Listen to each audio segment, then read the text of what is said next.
I'll get Jose goes. Listen, I need you all to listen. Listen closely. Life is based off of decisions. It's not. Okay, can we have a screener though? Can guys, I'm not kidding about this. I'm actually dead serious. I'm about to fucking hire somebody, okay, on fucking payroll to fucking pre-watch stuff for TOS. I'm like, about what you're dealt. It's about how you deal with it. In every that's how bad it's situation, been. You must keep your eyes and your mind open at all point in times. Your decisions are what pave your destiny. Fuck what anybody says. We're gonna be running 1 7-day trial every 7 days for the next 2 years to find the correct one, but it's unpaid while you're in the trial. Fuck what anybody does to you. It's how you deal with it that matters. You are all gods of your own. But then it's paid though afterwards when you get there. You are all geniuses. You are all stars. You are all super fucking stars. You are all the greatest beings in the fucking planet. You just have to make the right decisions. And that's all that matters. I love you all, and thank you for having me. This is my fucking dream. I love you. I love you all. Good night. Developing right now a search for a killer in South Florida after an Chat. Can we scan? up-and-coming rapper is shot dead. 20-year-old Jose Onfroy, known as rapper XXXTENTACION, Oh, this car is sick. has died. What car is that? I8? Jose Onfroy was born on January 23, 1998, to parents Dwayne and Cleopatra in Plantation General Hospital in Florida. Although Jose was healthy, the doctors would notice a problem with his heart, a defect known as a hole in the heart. And although it's common, it did mean Jose grew up being told not to play too rough and would only grow to be 5'6". He spent the first year of his life living with his dad and his dad's girlfriend Tashino Freeman, and Jose's half-sister Ariana. Ariana would go into a lot of detail about Jose's early childhood, but the videos on her YouTube have since been deleted for unknown reasons. But here's what we know. After being born, Jose would visit between his mother and father's home until finally settling in with his dad at 817 36th Street, West Palm Beach. This was in March or April of 1998. He was in a Jamaican family, very inspired by their roots and traditions. Being Jamaican means earning and having respect first and foremost. Jamaican parents often hold their children to greatness. Ariana's mom would be the one to take care of Jose and Ariana for over a year, while his dad provided the income mainly from selling drugs, doing music performances, and odd work on the side. Dwayne always said his son was beautiful, and he always wanted attention as a child. He would cry until he would be picked up, and then he would go quiet. Ariana remembers this is how Jose was. It was like this for less than a year until some dramatic changes in the real path of Jose's life began. Sometime in 1998, Jose's dad had an affair with... Guys, I thought I learned in psychology class that if they cry for no reason, you purposely ignore them and you show that you ignore them, right? So that if they cry for attention or whatever the fuck, you don't give it to them because that creates a bad pattern. Another woman, having a third child with a third mother. It was only a few months after this video was filmed that Tashino would have enough and call Cleopatra, Jose's biological mom. She asked her to come take her son and they would meet at a gas station. From there he would be taken care of mainly by his mother. This didn't mean he didn't have a connection with his dad and Ariana though. They were often visiting on the weekends and his dad would babysit when needed. His dad loved Jose and he tried to provide for him even with the new living arrangements. But this meant most of the time Jose was with his mom living in Pompano Beach. She was a single working mom as a stripper and couldn't always take care of Jose, since he demanded so much attention. She often sent him to babysitters or his grandmother Colette Jones' house. Sometimes her brother, Jose's uncle, would be over days at a time and he'd watch Jose. When he needed attention most growing up in his adolescent life, Cleopatra often had different guys over and gave little to no attention to Jose for how much he needed. Although she took care of him the best she could, she was having internal problems of her own, with Dwayne leaving, being stressed with relationships, and taking care of Jose. He never blamed her. He loved her his whole life with deep respect and admiration. In elementary, his mom made sure money came first and always took care of that for Jose. As long as he had clothes, food, and a place to stay, she thought she was providing the love and attention he needed. He was mostly the outcast kid because of this, but he had some friends, just different from other kids. He was either respected or feared. Everyone knew Jose didn't like bullies and he would stand up to them, even if it was for other people. He wasn't afraid to be himself. However, sometime in 2004-2005, when he was 6 or 7 years old, two significant events that shaped Jose's future for the worse would happen. Although Jose and his uncle were around each other often, it wasn't always a good thing. His uncle was known to suffer from depression and have outbursts. Sometimes during these outbursts, he would take it out on young Jose, and he would get physical with him. Jose being young, he didn't understand at the time why this was happening. One day while he was at school, his uncle would have an outburst, but this time nobody was around to witness it. Unfortunately, he would take it out on himself. When Jose came home, he was the first one to discover the tragedy of his uncle hanging from the balcony. This event would only feed Jose's anger and depression even more. Just months after this tragic event, one of the guys who sold drugs and was seeing his mother had been over the house. Him and Jose's mom had a heated argument, but this wasn't really uncommon in the household. Jose came out of his room when he heard dishes being broken in the kitchen. The argument quickly grew out of hand and the man got physical with Jose's mom. Jose claims the man would have killed his mom, but he interfered, ran, grabbed a piece of broken glass from the dishes, and jumped on top of the man, biting his flesh anywhere he could, as hard as he could, and cutting him and poking him with the glass. Jesus. This was the first major outburst Jose had shown, and it was a tipping point. After this, Cleo tried to pay more attention to Jose to make sure he wouldn't behave like that again. Wait, maybe I'm missing context here, but it seems like with the context given, this isn't like an outburst. It seems like a... I don't see that. That's just not an outburst. Over the next That's literally survival instinct. You can't even teach that to somebody. It's just... year or two, he would soon be leaving elementary school, and would increasingly hate being home when she wasn't there. He loved his mom and always went out of his way for her attention. He chased her in his own words. But slowly things went back to their old ways, and Cleo fell short of her promise to give Jose the attention he needed. Biting? Yeah, biting. Yeah, especially, I would assume, I'm not a criminal, a forensic juicer psychologist, but I would assume that biting what happens probably often when it comes to like if you think it's like a life or death survival mode, whatever the fuck, it's anything you can to fucking survive. So I guess biting is a big part of it. My mom was going through it at a young age, so she wasn't really able to be there, and it wasn't her fault. She got pregnant again and would give birth to Jose's half-brother.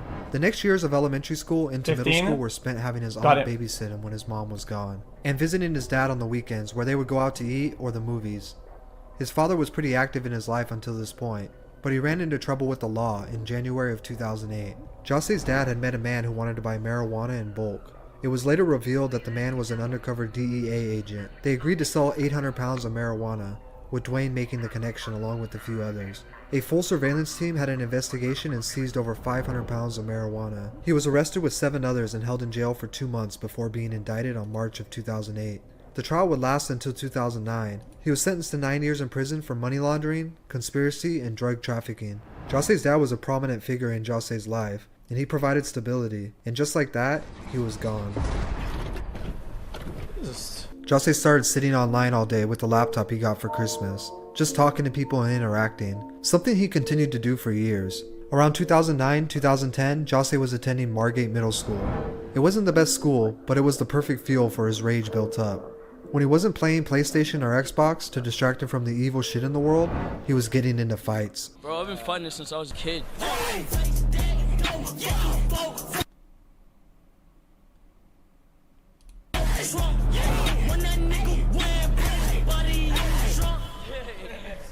This eventually led him to get suspended and then kicked out, but he had stopped caring about report cards or school in the 6th grade. He had completely failed this year, even though he got straight A's the year before. Him and his mom argued over things like this because she wanted him to do great academically and go on to great things, but Jose knew that wouldn't come from schooling and being a well-behaved student.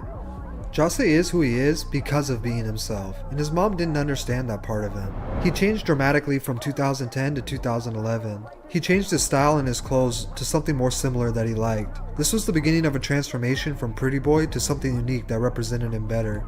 After he was held back and eventually expelled from Margate, he transferred to Lauder Lakes Middle School in the 7th grade. He really started to develop his style and taste into what he liked, Odd Future being one of his inspirations. He always had a few friends or girls talking to him. As he says, he was always friendly unless you did something to him.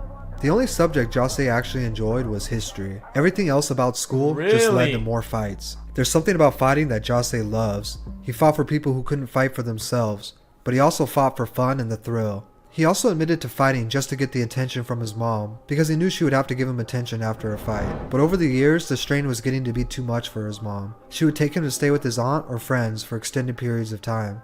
When his aunt saw that Jose was interested in music, she wanted Jose to perform in the church choir. But at one of the recitals, once again, he fought one of the band members who Jose said kept bugging him. He even beat another kid with drumsticks. This is biased. This is biased. Guys, I usually like documentaries when they're more neutral and they just state the facts. How is this biased? What happened? His outbursts were taking a toll on everyone around him, especially his mom. Over the next year, when he was finishing 8th grade and going on to high school, his mom would officially kick him out, but still try to be part of his life. He was drifting homeless and talks of this time as feeling lost. Jose ended up living with his grandmother, Colette Jones, who took care of him the best she could. She lived in the Isles of Inverary, a gated community popular for drug dealing and gang activity. He met kids in the neighborhood who were older, but he was just about to be a freshman. Silly. He was bouncing back and forth between staying at his grandma's and some of his friends' houses he had met in the community. His grandma was very religious. She would wake him up for church on Sunday mornings. She had a curfew for him, and if he wasn't home, the door would be locked. He avoided staying there as much as he could and preferred to stay at other friends' houses in the complex. He got into selling weed and taking drugs. He was feeling extremely suicidal. Weed would make him paranoid, so he did drugs like Xanax and Vicodin to numb himself. Most of these nights for Jose were spent just finding a place to sleep, trying to forget the world's problems for a night. But these problems would be small compared to what was coming. Please enter your jail number at the top. Please clearly state your first and last name after the tone. Jose, on Freud. Thank you for using Global Tel Link. Your call is being processed. In late 2012, when Jose was 14, he was stopped by officers one night who had found 21 grams of weed on him. He was indicted and shortly after charged with the felony. As a youth, Jose was sentenced to 1 month in juvenile detention and a mandatory 6 months in a behavioral correction facility. Jose turned 15, finished his sentence, and was released. Jesus, he was Within 14. a month, he would be arrested again for breaking into a home with several others to steal laptops. It's unclear what he was charged with, as Florida's sunshine laws prevent Guys, Chad, doesn't that wipe out whenever you become an adult or whatnot? juvenile records from showing personal information. What we do know is he spent some time in jail again. This is where he would meet Stokely. No? Met in jail. Met in jail. And the last met in jail, started rapping together type shit. Stokely had been locked up for minor drug charges, and he went to Piper High School in Sunrise, the same high school Jose would transfer to after he did his 6 months in the behavior program. While locked up, they would talk about how they wanted to hit licks and come up on some money. They even joked about rapping together and would freestyle for fun.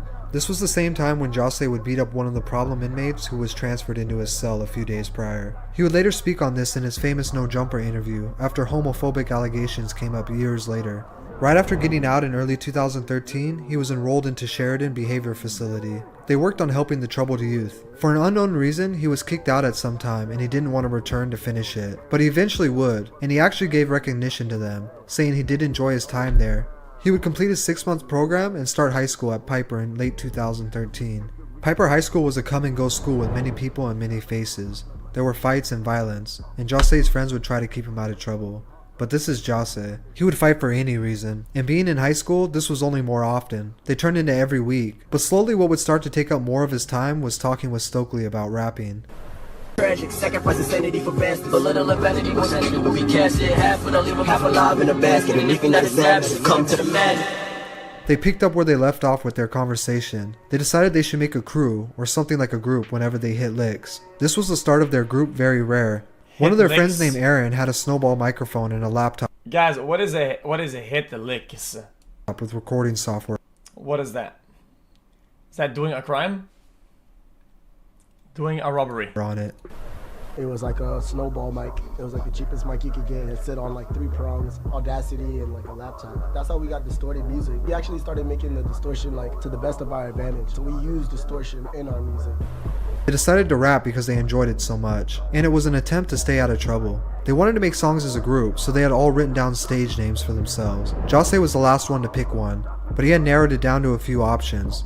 He tweeted to one of his old friends that narrowed down some of the names he liked. His friend tweeted back, "Are you serious? They're unique, but do you really think they would be a good stage name?" Jose replied, "I don't give a fuck what others think about the name, it's what I want." Stokely went with Ski Master Slump God, and Jose would go by Master Splinter, but shortly after changed it to XXXTENTACION. X was the only unknown numeral that he didn't know at the time, and Tentacion was temptation. Together they made Unknown Temptation. Although they were still up to no good after school, they really started to consider music as a way out. The group started writing their first songs and would record them That whenever instrumental and is wherever kind of they sick, could. yeah. One of their first songs together as a group was Palm Trees. The reason the vocals are so quiet in the song is because they all ditched class and went to the computer lab to record it. X went online and created a new SoundCloud account and So uploaded that was, the song. Palm Trees was the first song he was Flatbush featured on, but his first Zombies, ever like solo that. song was named News/Flock, and it recently resurfaced on the internet. After Palm Trees, X began taking music that's more the one. seriously. He started learning how to use music production software like It's a good Audacity and song. FL Studio. Slowly, he put together a few more tracks. X's friend Mitch Feck helped him transfer the songs from SoundCloud and organize them onto an EP that was released on DatPiff as Audacity. X often got inspired. Dude, we had that at school. I fucking hated that shit. They started teaching us how to use Audacity at the computer. Dude, I would go fucking mauled from Japanese animation. doing And he would carry the this aesthetic assignments. in almost every aspect for years to come. Oh my X began God, having I'd fucking go conversations with mauled. the very rare group, asking them how serious they were about this rap shit. He wanted to make sure everyone around him wanted it as bad as him. He continued to slowly release music on SoundCloud, but would often later take it down, like his The Fall EP that was released at the end of 2014. X began recruiting new members to the group, but unfortunately the group's friendship began to strain. X and a group member named Nyora would get into a fight, and X and Ski Mask would leave the group to form a new one. As of right now, nobody's in very rare except me. Deadass. They named it Members Only. At first, the group only consisted of X and Ski Mask, followed by Absent Will, who became X's first manager. In 2015, they dropped their first tape, Members Only Volume 1. It consisted of songs exclusively by X, Ski, or the both of them. The songs all had a dark and gothic feel. X was starting to find his avenue of music, and he ran with it. Shortly after the tape drop, they started planning their next one, this time hoping to find more members to feature on the songs. They began recruiting rappers from their local hood and the South Florida hip-hop scene. Jose brought together a compilation of artists that it's big. It's phenomenal, bro. I never seen nothing like this. As they began performing at small shows and house parties, they started to meet more people in the Broward music scene. They were finally starting to gain. Yo, X, can you pause the video? I want to go smoke. Yeah, chat. Okay, wait for this guy to go smoke. Let's just take it. Shut the bitch up. A small following after people heard just how different this the guy, music man. was compared to other music out of Florida. The unique thing about Members Only was many of them didn't rap. In fact, X never minded this. He stated as long as everyone was doing something to progress the group, whether it was booking shows, doing artwork, or even making clothes, you had a spot on the team. The group grew to a substantial size of rappers, photographers, videographers, and clothing designers. That's smart. When booking shows, X often got into it with promoters when he would request 20 people on his guest list. He really wanted everyone to eat. Members Only Volume 2 came out about 6 months after Volume 1. This time the tape featured more artists like Flyboy Tarantino, Enzo, Fuck It, and even a verse from the unknown Smoke Perp. This was a really important time in That's actually super X's smart. life. He began to see how his behavior, which through his entire life stunted his growth, was finally beginning to benefit him and his crew in the form of his music.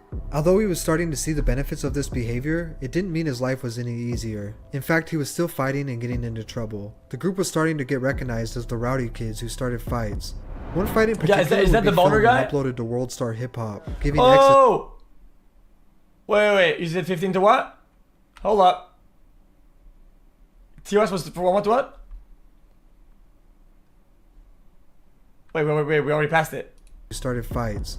One fight in particular would be filmed.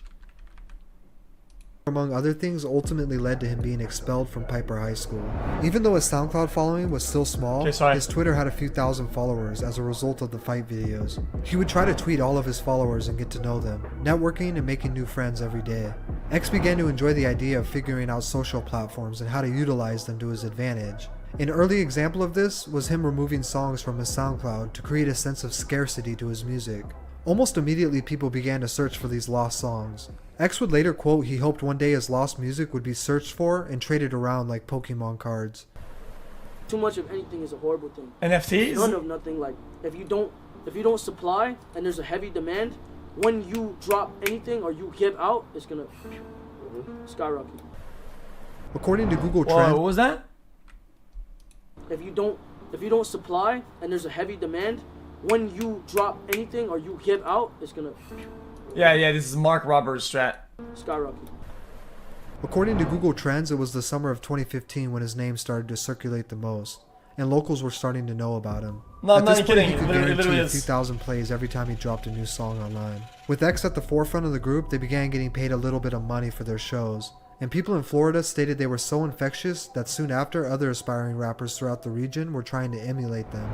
In late 2015, X and a producer named Rojas had become acquainted while sitting around Absent Will's house. Rojas was showing X a few of his beats. but X was passing on all of them. He was looking for something different. The last beat Rojas showed X was co-produced by Rojas and Jimmy Duval, and it was intended for another artist named Rechi P, but he had been locked up, so Rojas considered the beat up for grabs. X liked it. He went into the booth in the closet, and 15 minutes later the song was finished. He would title it, Look at Me. No!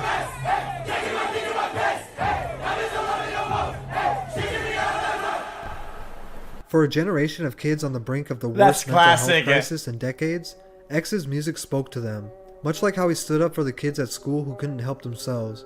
He wanted to be the It voice was of the not youth trash. through his music. And after the song came out, everything started to Guys, change. guys, if you're an old follower of this channel, chat, you remember Overwatch with his music on fucking absolute blast. Like we couldn't even fucking hear ourselves talk, man. Like shit. We couldn't even hear the fucking comms A anymore. couple days later, this shit just blew the fuck up. Rojas uploaded Look at Me to a SoundCloud page, and in January of 2016, it got its official release for digital download. It was Classic. immediately turning out to be X's most successful song at the time. Although the song wouldn't chart on the Billboard until the end of 2016, it slowly amassed millions of plays on YouTube and SoundCloud over a couple months. X's social media followers began to rise rapidly. While this is happening though, the police were building a case to put X in prison for robbery and assault from the year before. With his name circulating the underground and a cult-like following, he would be requested multiple times by his new fans to appear on the up-and-coming No Jumper podcast with Adam22. At the time, the podcast was still somewhat small, but it was catching a lot of attention for its underground artist interviews. X's interview would be a groundbreaking moment in his career, but some of the comments he made would later on come back to cause controversy.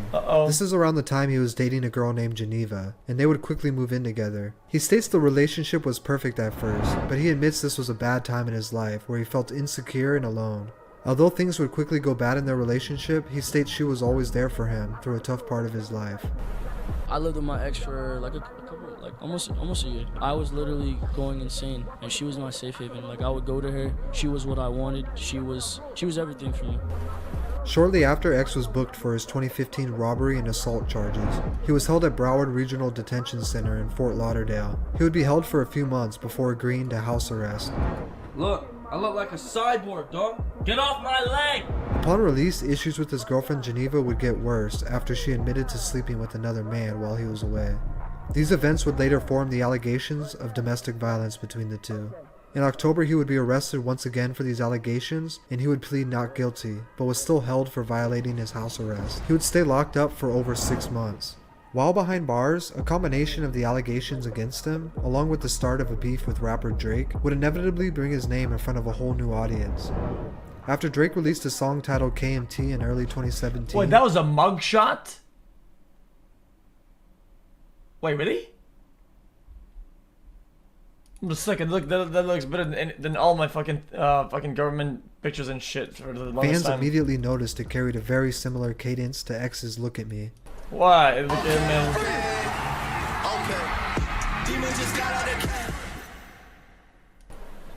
After word spread online of the similarities, people began to check out X's music, and Look at Me began to chart on the billboards. Unfortunately, he would have to hear about this from behind bars. He later pleaded no contest and was released. Wasting no time, he began doing interviews and capitalizing off of his beef with Drake. With all eyes on him, he started to work on his debut mixtape, Revenge, which would mostly just be a collection of re-released songs. The tape would peak at number 44, and in June, Members Only Volume 3 dropped. He spent most of 2017 releasing music and capitalizing off of the attention he was getting. His charges were still pending from his ex-girlfriend, but the trial kept getting pushed back. After dropping his debut album 17, he had gained a mass following and was breaking out of being considered underground. The album gave fans a real insight to his mind and his struggles. His message was received by fans that they were not alone in this battle. The album shut down all talks of X being a one-hit wonder, and other major artists began to co-sign X and recognize his wide range of talent. He was being considered the voice of the new generation of kids, and he began to make efforts at what looked like change for the better. So I'm trying my best to escape that realm of mind and that realm of thought in order to evolve into not only a teacher, but just someone to motivate the youth and to push the youth in a positive direction. I know how it feels to be around people and feel alone. Like 2340, I'll be around a million people and 2347. I feel alone. He would take the 10th and final spot of the 2017 XXL Freshman, which was a fan-voted spot where he would win by a long shot. In October, he would ink a record deal worth well over $6 million with Capitol Records. but shortly after he would go online to tell people he wasn't releasing any more music. He said, "I'm tired of being mentally abused for trying to help people. I'm tired of the hate. I'm done." While this is going on, he would donate $100,000 to domestic violence prevention programs, as well as plan to host an anti-rape event in Miami. In December, A Christmas Carol EP dropped, and his team would also submit documents signed by his ex-girlfriend that stated she wanted to drop all charges against X. But this request was denied, and he was booked for 7 new charges, including witness tampering, stating they believed he coerced her into signing the papers. He was released 5 days later and put on house arrest until his trial. He was allowed to go to the local studio during this time because of his obligations to his record 2340 to 47, right? I have to skip it. label. He continued to strive for a more positive life. He would often go live to speak to his fans and try to leave them with positive messages. I'm just waiting for them to take the Wait, not yet? Wait, I don't get it.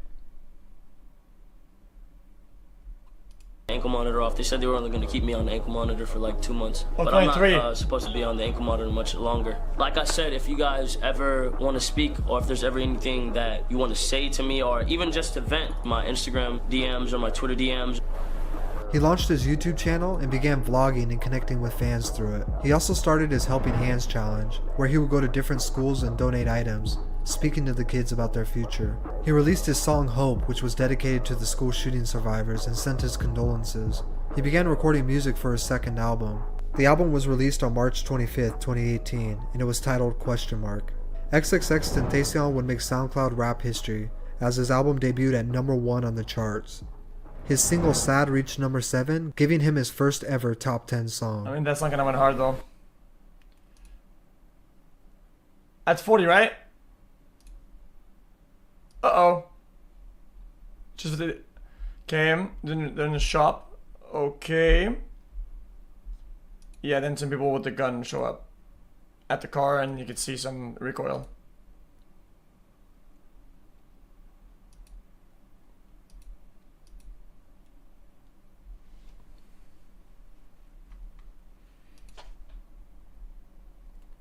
Wait, is it muted? Nah, it's not me. It's probably Toes.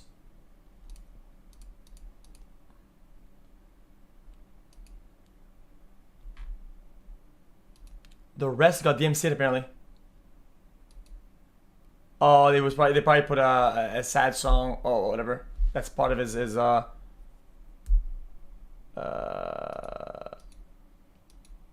discotheque. Oh, nah, fuck, I'm discography, sorry. Fuck, I'm so dumb. Discotheque, motherfucker.